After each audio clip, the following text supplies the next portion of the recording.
الحمد لله وكفى وسلام على عباده الذين اصطفى أما بعد أعوذ بالله من الشيطان الرجيم بسم الله الرحمن الرحيم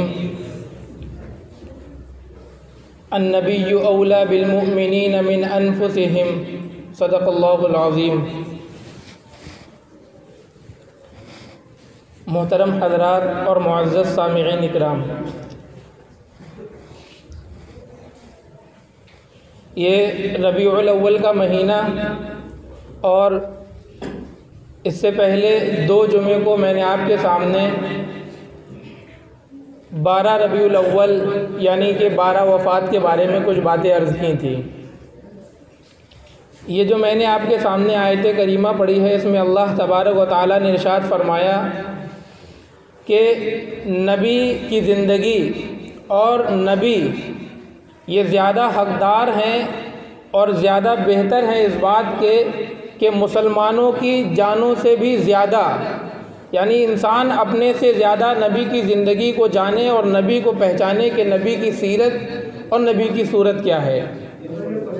تو اس آیت کریمہ کے پیش نظر میں سیرت النبی علیہ السلام کے تمام گوشے جو بھی ہیں، آپ علیہ السلام کی پیدائش سے لے کر آپ کی وفات تک، ان تمام گوشوں پر یکے بعد دیگرے ایک جمعے کے اوپر نظر ڈالوں گا۔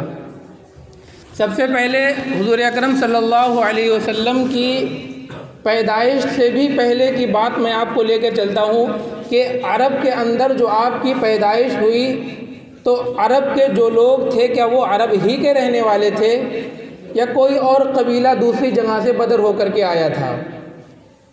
یعنی حضور اکرم صلی اللہ علیہ وسلم جو حضرت ابراہیم علیہ السلام کی نسل میں سے ہیں، تو حضرت ابراہیم علیہ السلام سے لے کر کے حضور اکرم صلی اللہ علیہ وسلم تک کی جو نسل ہے، اس نسل کے اوپر میں ایک اجمالی آپ کے سامنے خاکہ پیش کرتا ہوں۔ حضرت ابراہیم علیہ السلام کے دور میں شہر بابل کے اندر ایک بادشاہ تھا۔ وہ بادشاہ بہت ہی زیادہ تکبر اور نخوت میں مبتلا۔ اس نے اپنی مورتیاں سونے کی بنائیں اور سونے کی مورتی بنانے کے بعد میں لوگوں کو یہ حکم دیا کہ اس مورتی کو، یعنی کہ جو اس بادشاہ کی مورتی سونے کی ہے، اس مورتی کو تم لوگ سجدہ کرو۔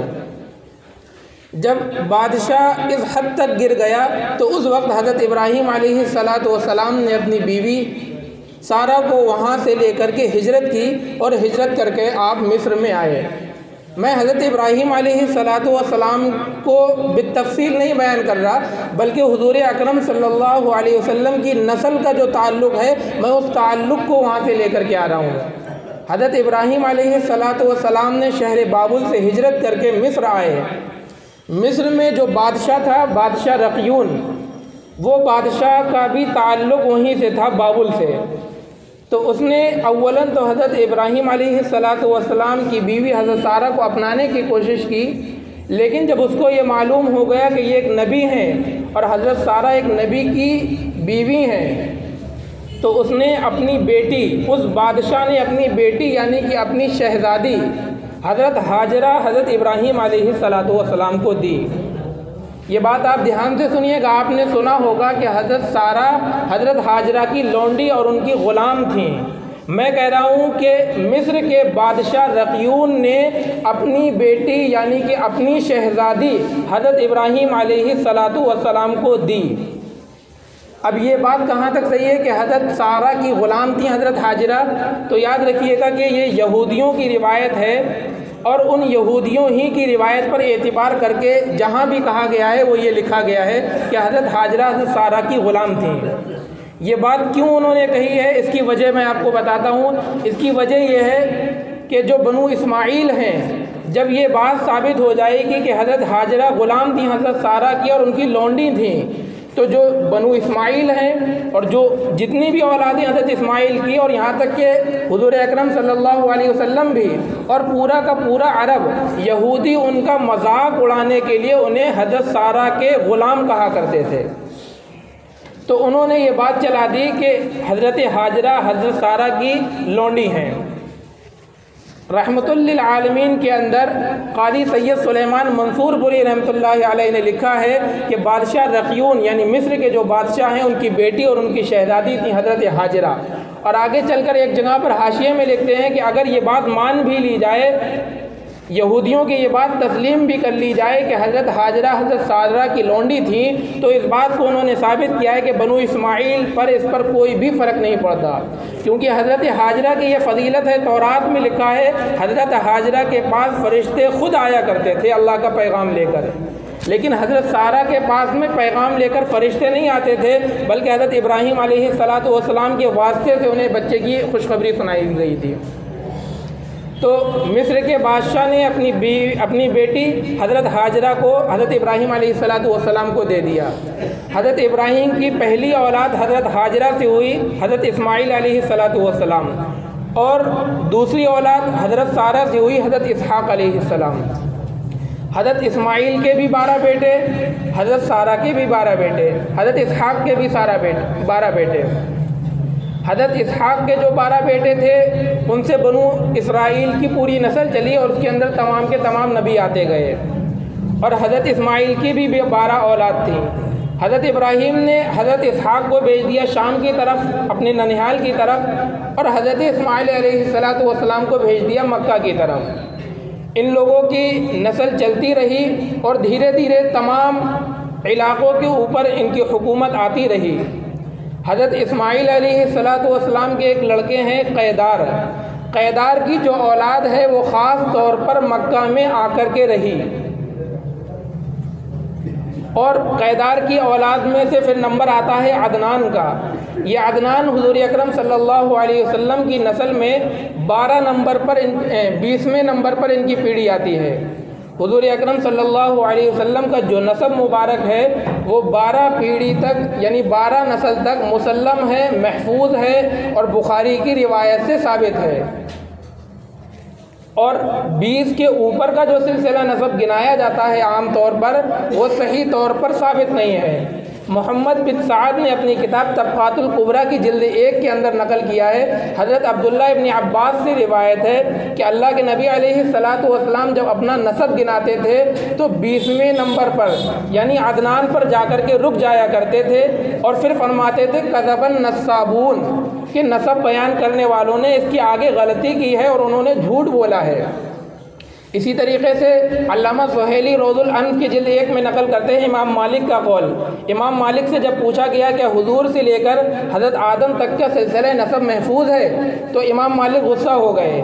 جب پوچھا گیا کہ اللہ کے نبی سے لے کر حضرت اسماعیل تک کا سلسلہ نسب محفوظ ہے تو اس پر بھی انہوں نے ناراضگی کا اظہار کیا۔ میں یہ کہنا چاہتا ہوں کہ حضرت اسماعیل کی اولاد میں سے حضرت عدنان جو ہیں، عدنان سے 20ویں نمبر پر نسب آتا ہے حضور کا۔ یہ 20 پیڑھی محفوظ ہیں، مسلم ہیں اور ثابت ہیں۔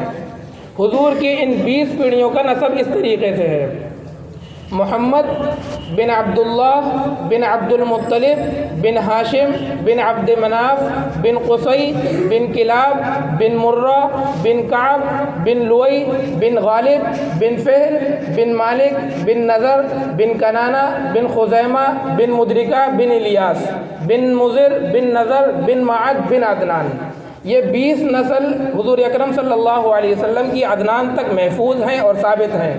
عدنان سے لے کر حضرت ابراہیم تک کتنے واسطے ہیں یہ سب اختلافی باتیں ہیں، اور حضور اکرم صلی اللہ علیہ وسلم نے منع فرمایا ہے اس کے آگے بیان کرنے سے بھی۔ تو جو عدنان تھے، عدنان کے بعد کے لوگ آ کر کے خاص طور پر مکہ میں رہے۔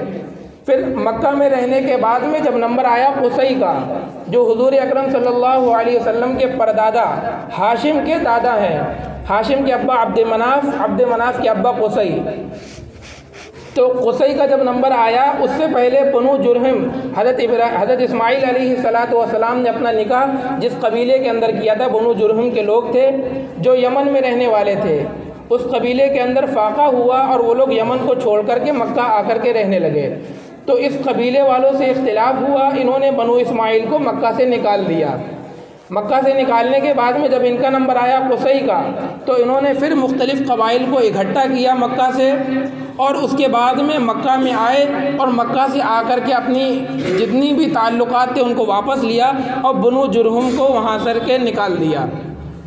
بنو جرہم کو جب وہاں سے نکالا گیا تو انہوں نے خانہ کعبہ کی کچھ چیزیں تھیں مقدس، ان تمام چیزوں کو آب زمزم کے کنویں کے اندر دفن کر دیا اور اس زمزم کے کنویں کو بھر دیا اور زمزم کے کنویں کے اوپر بالکل زمین کو پاٹ دیا اور سپاٹ زمین سے بنا دی۔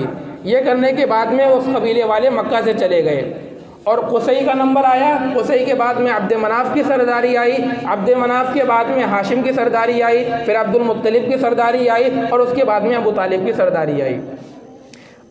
تو قبیلے بنو جرہم کے لوگ جو آب زمزم کے کنویں کو بند کر کے گئے تھے، اس کی تفصیل میں بعد میں کروں گا کہ پھر اس کا کیا ہوا۔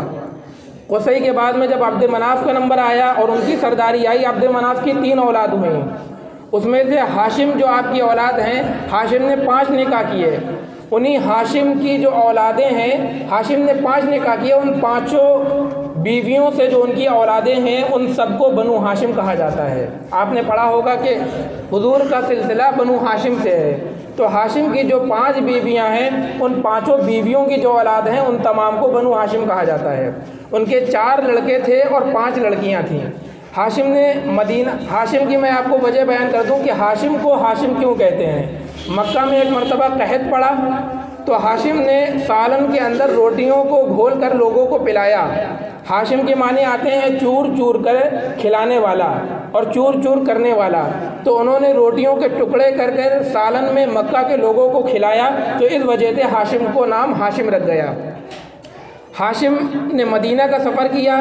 مدینہ کے سفر میں جب وہ گئے تجارت کے لیے تو ان کی نظر ایک لڑکی پر پڑی اور انہیں وہ اچھی لگی، تو انہوں نے اس کے بارے میں پوچھا۔ لوگوں نے بتایا کہ فلاں نے اسے طلاق دی ہے اور اس کے 2 بچے ہیں۔ ہاشم نے ان کو نکاح کا پیغام دیا اور انہوں نے نکاح کا پیغام قبول کر لیا۔